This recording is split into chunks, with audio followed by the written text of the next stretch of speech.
Assalamualaikum warahmatullahi wabarakatuh.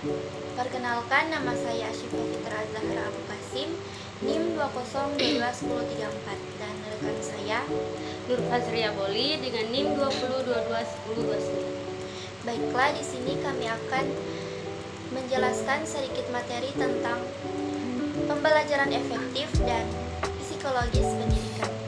Baiklah, langsung saja masuk pada pertanyaan yang pertama.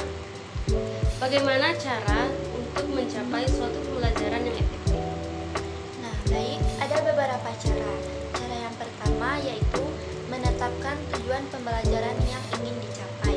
Dan cara yang kedua, atur jadwal belajar yang teratur dan konsisten.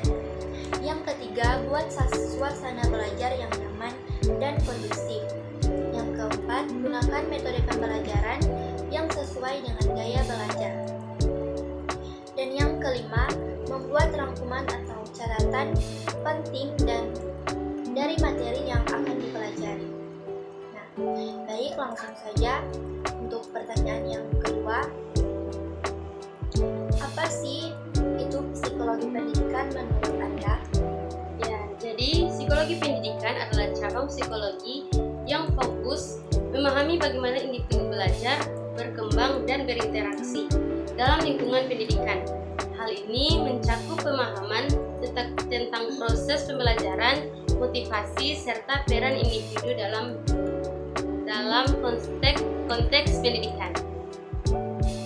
Kemudian pertanyaan yang berikut, mengapa penting untuk memahami gaya belajar siswa dalam psikologi pendidikan? Baik, dalam memahami gaya belajar siswa dalam psikologi pendidikan itu sangat penting.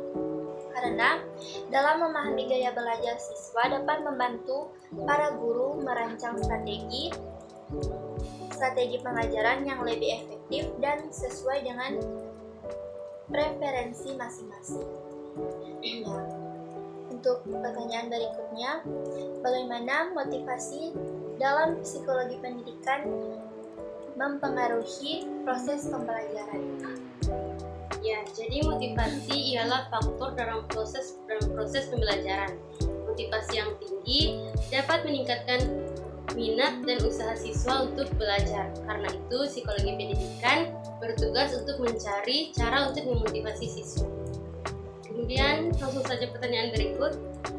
Faktor apa saja yang dapat mempengaruhi proses belajar? Ada beberapa faktor.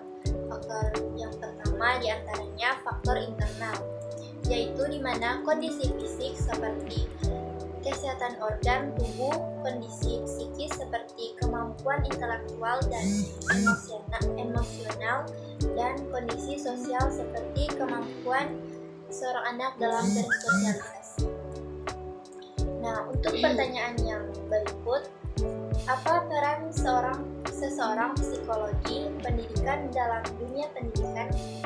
Ya, jadi peran seorang psikologi dalam pendidikan adalah membantu guru, siswa, dan lembaga pendidikan untuk mengatasi masalah psikologis yang muncul dalam proses pembelajaran.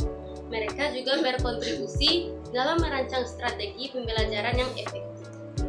Kemudian pertanyaan yang berikut, mengapa pemahaman tentang perkembangan kognitif penting dalam psikologi pendidikan? Baik, sangat penting karena pemahaman tentang perkembangan kognitif memungkinkan kita untuk memahami bagaimana individu memproses informasi, memecahkan masalah, dan berpikir. Nah, yang berikut, peran apakah yang harus dilakukan oleh guru agar siswa dapat belajar secara optimal? Ya, jadi ada dua cara, yaitu yang pertama menggunakan metode pembelajaran yang tepat, dan yang kedua menjadi role model bagi para muridnya. Baiklah, itu tadi sedikit penjelasan materi tanya jawab tentang pembelajaran efektif dan psikologis pendidikan. Kami tutup dengan membacakan hamdalah. Alhamdulillahirrahmanirrahim. Wassalamualaikum warahmatullahi wabarakatuh.